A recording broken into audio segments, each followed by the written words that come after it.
مجھے کیا پتا آپ کے بتوں نے کس، آپ کے جو بت ہے، آپ کے جو معبود ہیں، آپ جن کو خدا مانتے ہیں، مجھے کیا خبر کس نے گرایا ہے، آپ ان سے ہی پوچھو۔ تو انہوں نے، قوم نے جواب دیا، ابراہیم علیہ السلام یہ تو بول نہیں سکتے ہیں، یہ کوئی جواب نہیں دے سکتے ہیں، یہ گفتگو نہیں کر سکتے ہیں۔ تو کہا یہ کیسا خدا ہے جو بول بھی نہیں سکتا، یہ کیسا خدا ہے جو سنتا بھی نہیں ہے، یہ کیسا خدا جب بلایا جائے تو جواب بھی نہیں دیتا ہے۔ الغرض ابراہیم علیہ السلام سے کہنے لگے آپ نے ہمارے بتوں کو گرایا ہوگا، بتاؤ ہمارے ان بتوں کو، ہمارے ان معبودوں کو، ہمارے ان خداؤں کو کس نے گرایا؟ تو ابراہیم علیہ السلام نے کہا جو یہ سب سے بڑا بت ہے، جو تمہارا سب سے بڑا خدا ہے، جس کو تم سب سے زیادہ پوجتے ہو، اسی نے گرایا ہے۔ کہا اس نے کیسے گرایا؟ کہا دیکھو نا اس کے کندھے پہ کلاڑا ہے، کہا ہے، تو کہا اسی نے پھر گرایا ہے، اسے پوچھو یہ چھوٹے بت کس نے گرائے ہیں؟ انہوں نے کہا نہیں یہ نہیں بتا پائے گا، یہ بولتا نہیں ہے، یہ اس قابل نہیں ہے۔ کہا اس کو بول کے جانا تھا نا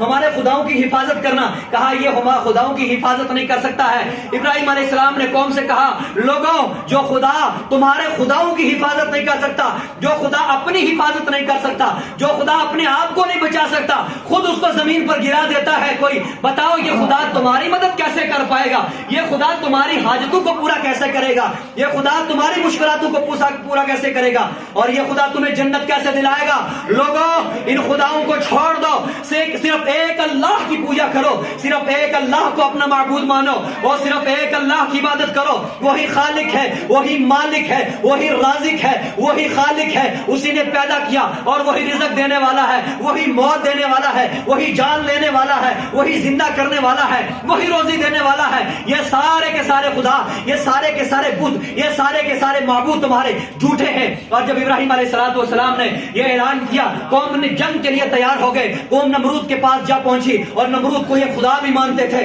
انہوں نے جا کر کہا کہ ابراہیم علیہ السلام کی شکایت کر دی کہ ابراہیم علیہ السلام نے ہمارے بتوں کو گرایا، ہمارے خداؤں کو گرا دیا ہے، لہذا آؤ ہمارا فیصلہ کرو۔ اس نمرود نے کہا لاؤ ابراہیم علیہ السلام کو میرے پاس لاؤ۔ اور جب ابراہیم علیہ السلام کو اس نمرود کے پاس پیش کر دیا گیا، اس نے اعلان کیا کہ لاؤ سارے لوگ ایک ایک لکڑیاں جمع کرو، اور لوگوں نے لکڑیاں جمع کر دی۔ یہاں تک جن عورتوں کو بچے نہیں ہوتے تھے، وہ عورتیں جو عورتیں ہوا کرتی تھی، وہ باپ جن کو بچے نہیں، انہوں نے منت مان لی کہ اللہ اپنے خداؤں کو کہا کہ اگر ہمیں بچہ ہو گیا تو ہم ایک گٹھا لکڑی کا دیں گے تاکہ ابراہیم جل جائے۔ انہوں نے یہ منت مان کے لکڑیاں جمع کی۔ کسی نے کہا میری یہ حاجت پوری ہو جائے گی، کسی نے کوئی حاجت مانی، حاجت کے طور پر، منت کے طور پر لکڑیاں جمع کرنے شروع ہو گئے۔ بے شمار لکڑیاں جمع ہو گئی، اتنی اونچیاں لکڑی جمع ہو گئی، اس قسم کی آگ جلائی گئی کہ اوپر سے کوئی پرندہ بھی گزر نہیں رہا تھا، اوپر سے ہوا بھی گزرنے کو مشکل نظر آ رہی تھی۔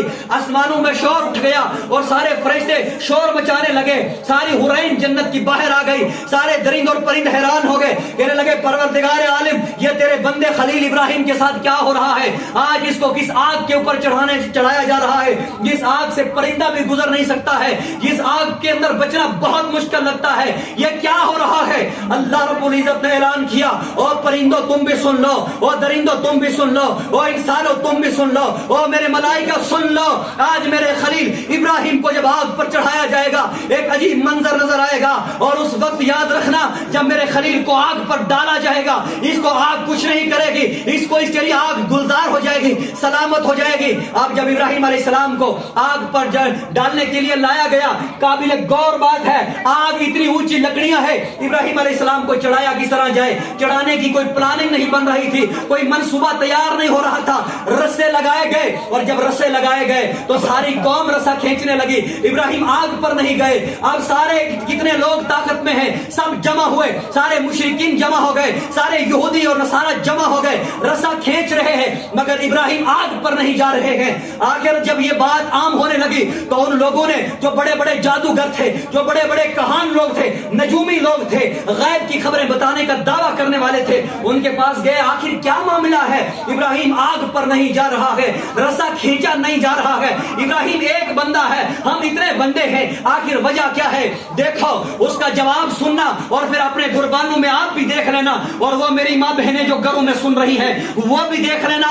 اور جواب نجومیوں نے دیا، ان لوگوں نے کہا کہ لوگوں ایک طرف سے ساری قوم رسا کھینچ رہی ہے اور دوسری طرف سے اللہ کے ملائک، اللہ کے فرشتے رسا کھینچ رہے ہیں، لہذا انسان کی طاقت فرشتوں کے سامنے کمزور پڑ جاتی ہے، اس لیے ابراہیم آگ پر نہیں جا رہے ہیں. کہا پھر کیا کیا جائے؟ کہا ایک کام کرو عورتوں کے سر ننگے کرو, عورتوں کو بے حیا کر کے رسے کے پاس لے جاؤ اور عورتوں کو کہو رسا کھینچو. اگر ایک عورت بھی اپنے بال ننگے کر کے رسے کے ساتھ ہاتھ لگائے گی, اللہ کی نورانی مخلوق, اللہ کے فرشتے کبھی بے حیا عورت پر نظر نہیں ڈالتے, وہ رسا چھوڑ کر بھاگ جائیں گے اور ابراہیم آگ پر سوار ہو جائیں گے. اللہ اکبر کبیرہ. اب کیا ہو گیا؟ ساری قوم نے عورتوں کو کہا کہ آؤ رسا کھینچو, اور جب عورتوں کو رسا کھینچنے کے لیے لایا, سر ننگا تھا. اللہ کے ملائکہ کو حیا آئی, اللہ کے ملائکہ نے, اللہ کے فرشتوں نے رسا چھوڑا اور چلے گئے. ابراہیم علیہ السلام فوراً آگ کے اوپر چلا گئے, اور جب آگ پر چلا گئے جبریل امین حکم ہوتا ہے, جبریل امین فوراً ابراہیم علیہ السلام کی بارگاہ میں آتے ہیں, عرض کرتے ہیں یا خلیل اللہ, اللہ کے خلیل ابراہیم, اگر کوئی مدد چاہیے, الحاجت یا ابراہیم, اگر کوئی حاجت کی ضرورت ہے تو میں تیری مدد کروں گا. ابراہیم علیہ السلام نے جواب دیا, اے اللہ کے فرشتے, اے جبریل امین, مجھے تیری حاجت کی ضرورت نہیں ہے, میرا رب جانتا ہے ابراہیم کہاں سوار ہے, میرا رب جانتا ہے ابراہیم کو کس آگ میں ڈالا ہے, مجھے رب پر بھروسہ ہے, مجھے اس رب جانے والا ہے. اللہ حسبنا اللہ نعم الوکیل و نعم المولا و نعم النصیر پڑھ کر آگ پر ابراہیم جب سوار ہو گئے تو فرمایا ابراہیم علیہ السلام کے لیے آگ گلزار ہو جاتی ہے, آگ پھولوں کی طرح ہو جاتی ہے, نہیں جلتے ہیں. اس کے بعد جب آگ سے بھی بچ گئے, پھر ان کی نمرود کے ساتھ جنگ ہوئی, نمرود کو مچھر نے مارا. تو جب یہ والا دن جو ابراہیم علیہ السلام کو آگ میں گلزار کر دیا تھا, آگ سے بچ گیا تھا, آگ پہ اوپر نہ جلا, یہ ابراہیم علیہ السلام کی قوم کے لیے عید کا دن بن گیا. پھر وہی